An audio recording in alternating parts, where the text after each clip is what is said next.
Ashley tinha sido ferida, mas ela lembra de ouvir alguém compartilhar algo que mudou sua perspectiva sobre isso. As feridas mais profundas que você tem se tornam o poço do qual você tira para realizar o ministério. Foi nesse momento que o Senhor me virou, colocou suas mãos nos meus ombros, olhou nos meus olhos e disse: eu estive aqui o tempo todo.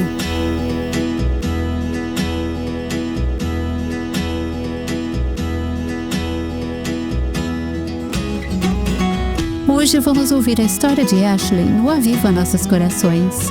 Nossa anfitriã é a autora de Mulheres Atraentes Adornadas por Cristo, Nancy DeMoss Wogemuth, na voz de Renata Santos.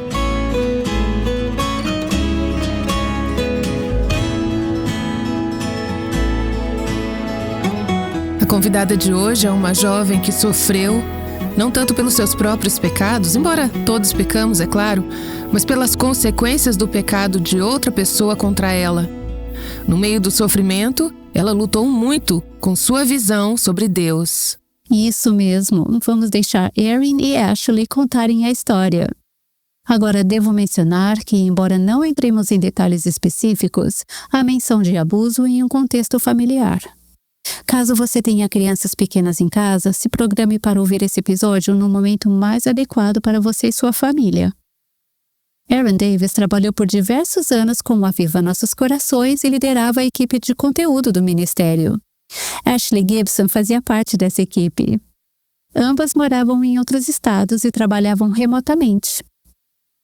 Mas há pouco tempo elas estiveram nos escritórios do Revive Our Hearts para algumas reuniões e se sentaram no estúdio para conversar.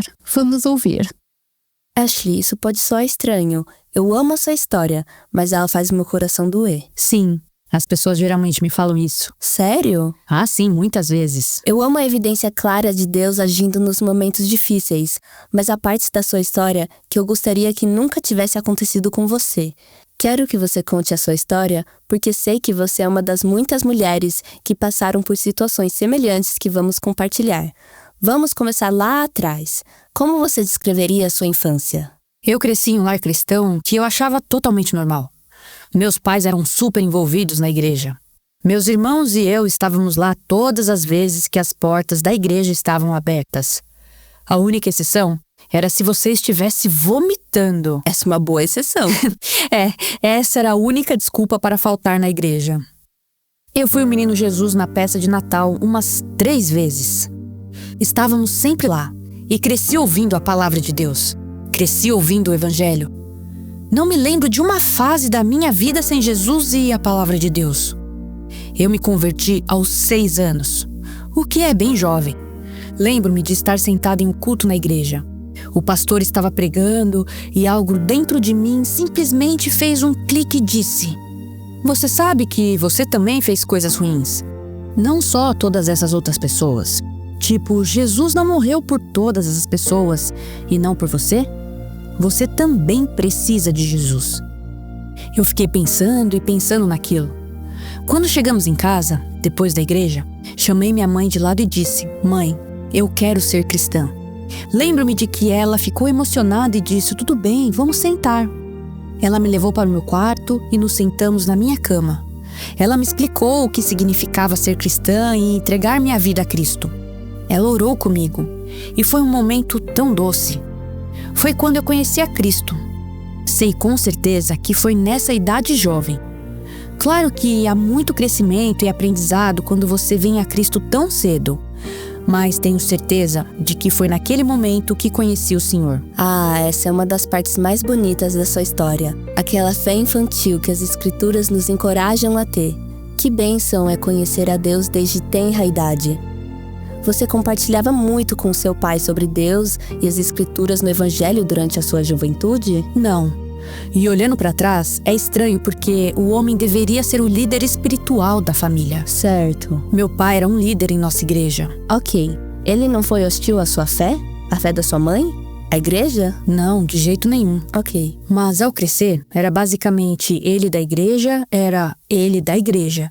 E o ele de casa era o ele de casa. E sendo tão jovem, eu não sabia a diferença. Parecia normal. Eu achava que era assim que uma família funcionava.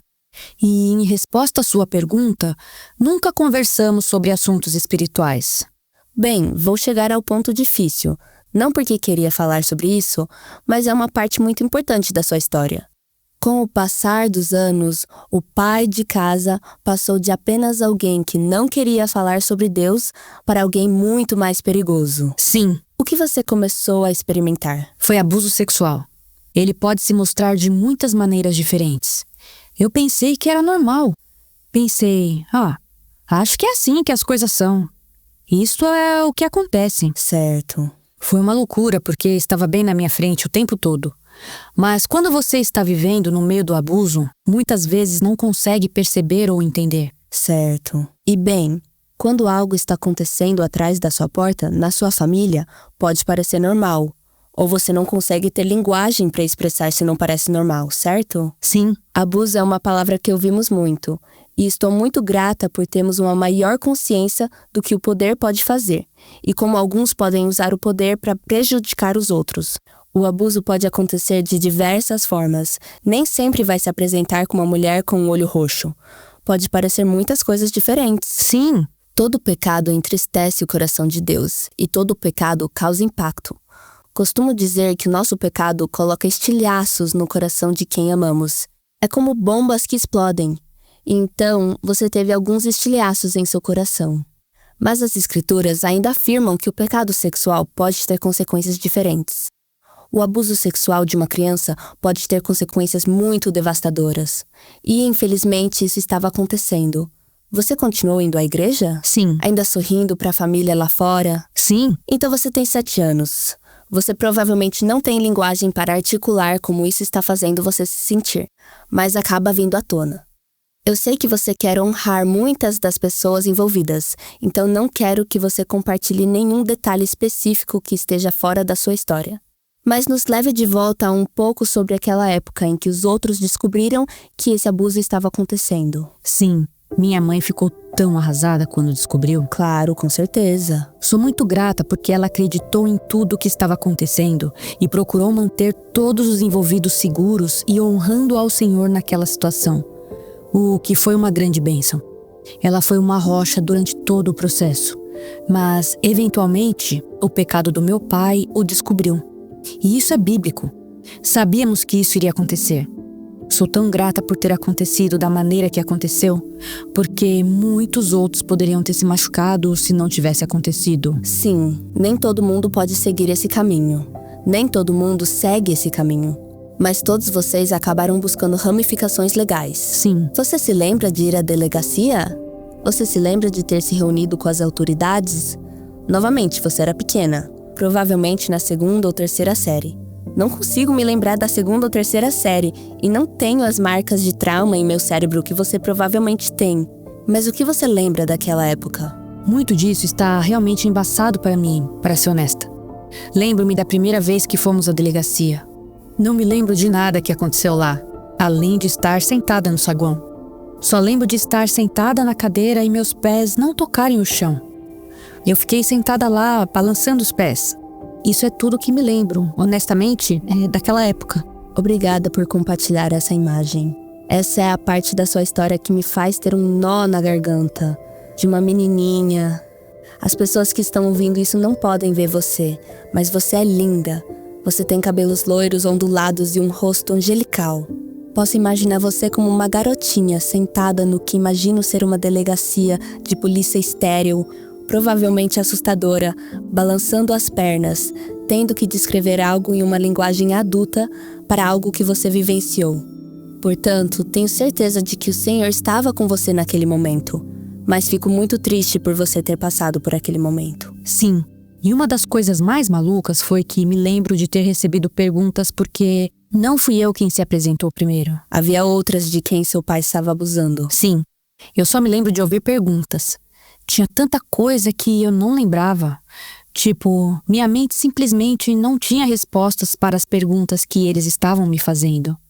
Sinceramente, só mais tarde na minha vida é que comecei a me lembrar das coisas e fiquei tipo, uau. Eu não percebi naquela época porque acho que era muito jovem e minha mente estava tipo, não sei, acho que não está acontecendo nada. Certo, Você está abrindo mão da liberdade, provavelmente sem perceber, porque aqueles que sofrem abusos, pode ser fácil pensar, porque eles simplesmente não contaram a alguém. Ou porque eles simplesmente não saíram da situação. Ou até porque eles simplesmente não pediram ajuda à igreja. Mas raramente é tão linear, raramente é tão claro naquele momento. E a confusão mental e a incapacidade de articular e normalizar tudo isso podem ser uma experiência comum daqueles que estão vivenciando talvez até um abuso sexual específico. Obrigada por sua transparência em compartilhar o que passou. Mas avançando um pouco, o seu pai acaba indo para a prisão por seus crimes. Sim. Ele está fora de casa e a vida continua. Sim. Aquele momento em que você entregou sua vida a Jesus foi real. Você realmente entendeu o evangelho. Você chega à adolescência e começa a ter lembranças mais claras do que aconteceu. Sua família implodiu. Há consequências em tudo isso. Quais as lutas? O que estava acontecendo em seu coração naquele momento? Sim. Houve muitas perguntas do tipo, por quê? Senhor, se tu és tão bom como tenho ouvido durante toda a minha vida, então por que essas coisas terríveis estão acontecendo? Sempre ouvi, o plano de Deus é soberano e bom. A única coisa que eu consegui imaginar era Deus sentado e sorrindo enquanto todas essas coisas aconteciam com minha família. E essa imagem me incomodava muito. Claro, deveria. Porque eu estava tipo, o Senhor está sentado ali e sorrindo enquanto estamos desmoronando? Acho que uma das coisas para mim é que, por ter crescido com a palavra e na igreja, eu sabia que todo mundo precisava de Deus. Eu não queria dizer, não preciso de Deus. Minha reviravolta foi, eu não quero Deus. Se Deus vai fazer essas coisas, então não quero ter nada a ver com Ele. Mas ninguém sabia que eu estava desmoronando por dentro. Eu frequentava uma escola cristã. Eu estava na igreja o tempo todo. Eu sabia as respostas. Eu sabia as palavras certas para dizer. Eu sabia como responder quando as pessoas diziam, você está bem? Tipo, estou bem. Estou cansada. Tive um dia super difícil. Como se estivesse tudo bem, mas internamente eu estava implodindo e ninguém sabia. Eu gostaria muito de ter procurado alguém e dito, estou desmoronando por dentro. Pode me ajudar? Porque acho que Satanás gosta de encurralar você. Absolutamente. Ele gosta de fazer você pensar que está sozinha. Certo. Eu estava tipo, ninguém vai entender. Ninguém vai acreditar em mim. Porque só agora estou me lembrando dessas coisas que aconteceram há 10 anos atrás. Então pensei, ok, isso é apenas algo que tenho que resolver sozinha. Comecei a ficar muito amargurada com o Senhor. Parei de orar, parei de ler minha Bíblia. Dentro de mim eu pensava, não quero ter nada a ver com isso. Mas ninguém sabia. Eu não sabia por quê, mas isso tudo é muito louco. Ninguém sabia. Você está abordando um paradoxo com o qual todos os que sofrem e sofrerão terão que lutar. Que é, se Deus é soberano, se Ele realmente é rei sobre todas as coisas, se Ele realmente está no controle ou no trono, essas são algumas das maneiras eclesiásticas que descrevemos, mas está claro nas escrituras que Deus é soberano. Como Ele pôde deixar isso acontecer? Ou por que Ele não interveio? Ou até Ele estava de alguma forma impotente para impedir isso? E se Ele é soberano, se Ele poderia ter intervindo, mas não o fez, como Ele pode ser bom? Sim. Não há respostas fáceis para esses questionamentos. Sim. Acho que às vezes você mencionou que sabia as respostas. Você as ouviu. Sim. Deus é bom o tempo todo, certo? Sim. Nós ouvimos isso. E ainda assim, havia uma luta complexa acontecendo. Eu sei que haverá pessoas ouvindo, e o que você acabou de articular é o que está acontecendo dentro delas agora, por uma série de razões. Você não tinha fisicamente as cicatrizes do abuso sexual, portanto, seria muito difícil olhar para você e entender as complexidades do que estava acontecendo dentro de você. Ontem à noite, você e eu estávamos conversando sobre nossa adolescência. Descrevi como lidei com a rebelião, ou seja, como aqueles que levantam os punhos para o alto e dizem o que você descreveu. Deus, não quero o que o Senhor tem a oferecer. E você disse, é onde eu estava. Eu estava tão perto de uma rebelião arrogante. O que mudou? Sim, fui para a Universidade de Cerdaviot para fazer faculdade. Temos uma conferência missionária toda a primavera e os missionários compartilham no culto. Eles fazem sessões de discussão para mostrar essas são opções que existem em missões e como você pode se envolver. Não quero interrompê-la, mas estou curiosa para saber por que você escolheu ir para a faculdade bíblica, mesmo tendo essa luta interna. Acho que foi só graça de Deus, porque eu queria muito saber mais. Eu queria saber por que ainda estava agarrada ao que acreditava. Tinha que ser Deus agarrado a mim, porque eu abri as minhas mãos e o soltei. Bem, desconstrução é uma palavra da moda, mas vamos usá-la porque descreve um fenômeno muitas vezes enraizado em algum tipo de mágoa profunda. Eles agora estão dizendo: não posso acreditar no que me ensinaram quando criança. Não posso mais acreditar que Cristo me ama, como eu cantava. Sim, você escolheu continuar caminhando em direção a Ele, mesmo apesar dessa luta interna, que novamente, eu amo quanta glória você dá a Deus em sua história. Isso é uma grande graça. Você está na faculdade bíblica. Seu interior está uma bagunça, mas você está na faculdade bíblica. sim. A propósito, todo mundo na faculdade bíblica está um pouco bagunçado por dentro. Mas continuemos. Você estava nessa conferência missionária e os missionários começaram a falar sobre o quê? Sim, tivemos uma missionária que veio falar. Ela e o marido eram missionários na África. Certo. O marido dela ficou doente e faleceu no campo missionário. Ela falou sobre como lutou com o Senhor dizendo: por que isso aconteceu? Estávamos fazendo tanto. Aquela situação a desestruturou completamente. Eu só me lembro de estar sentada lá, e ela disse que as feridas mais profundas que você tem se tornam o poço do qual você tira forças para ministrar. E aquela frase fez lágrimas brotarem nos meus olhos, porque foi naquele momento que o Senhor me virou, colocou as mãos nos meus ombros, olhou nos meus olhos e disse: eu estive presente o tempo todo. Foi tão doce. Ele nunca foi duro comigo, ele nunca me tratou mal.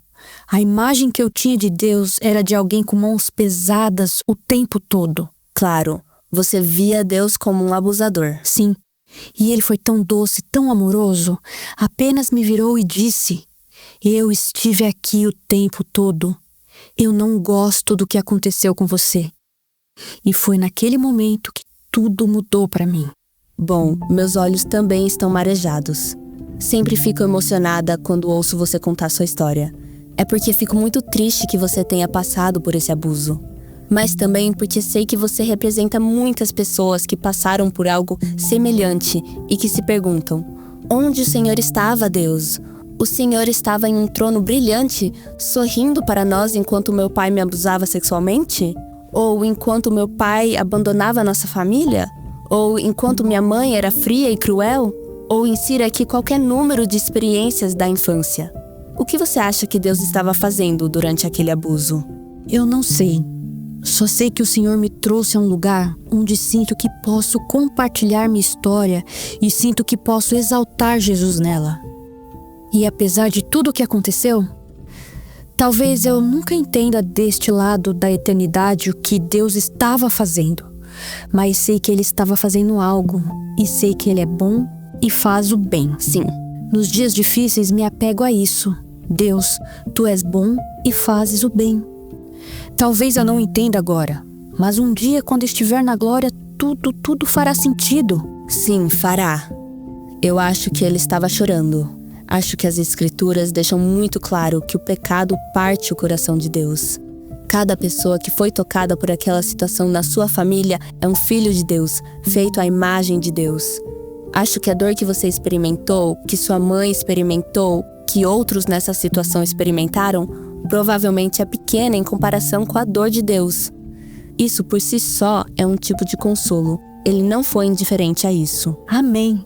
A partir daí, você começou a mudar no sentido de entender que o Senhor ama você. Sim. Você entende que Ele se importa com o que aconteceu com você. Você começa a ter esse desejo de usar as partes quebradas para ministrar às outras pessoas. Mas havia algo no que você cresceu lendo e aprendendo que ainda parecia difícil de aceitar. O design de Deus para homens e mulheres, o que às vezes chamamos de masculinidade e feminilidade bíblicas. Essa ideia de que o design de Deus é que os homens liderem. Estou generalizando aqui, simplificando, mas que o design de Deus para o lar é que os homens liderem e que as mulheres se submetam em amor. Me diga por que essa parte da Bíblia ainda parecia tão repulsiva para você. Sim, eu estava em algumas aulas de Ministério Feminino quando estava na faculdade. Certo. Esse foi o primeiro tema que abordaram: masculinidade e feminilidade bíblicas. Eles mencionaram submissão e só de ouvir isso, os pelos na minha nuca se arrepiaram, porque na minha mente, submissão machucava. Certo. Como se ao se submeter à vontade de alguém, eu fosse abusada. Eu seria atropelada, eu seria machucada e não teria voz alguma. Porque na sua situação havia um nível de submissão, não como Deus planejou, é claro, onde você era obrigada a se submeter à vontade do seu pai, e a vontade dele era pecaminosa. Sim, então eu só conseguia pensar, em alguns contextos, submissão pode ser algo bom, mas no meu contexto, submissão não pode ser boa. Não há como. E eu tinha uma professora que me disse: você precisa ler o livro Mulheres Atraentes Adornadas por Cristo. Ela sabia que você estava lutando com isso? Ela sabia um pouco que eu estava lutando com o tema. Em alguns dos meus trabalhos eu escrevia: bem, essa é a visão sobre isso, mas não sei bem como me sinto a respeito. Um dia ela estava conversando comigo depois da aula e disse: eu realmente acho que você precisa ler Mulheres Atraentes Adornadas por Cristo, da Nancy. Eu pensei, tá bom. Eu nunca tinha ouvido falar da Nancy. Nunca tinha ouvido falar do Aviva Nossos Corações. Ela disse: você precisa comprar. Então eu fui na Amazon e comprei. Estava em promoção, o que foi bom, o que foi legal. Que bom! Comprei e chegou.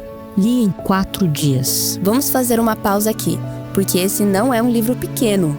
Não é algo que a maioria das pessoas leria em 4 dias. Não. Porque nesse livro, Nancy realmente aborda muitos dos temas com os quais você estava lutando. Sim. Ela aponta para Tito 2, que apresenta um modelo de discipulado específico para homens e mulheres. E Mulheres Atraentes Adornadas por Cristo vem dessa ideia.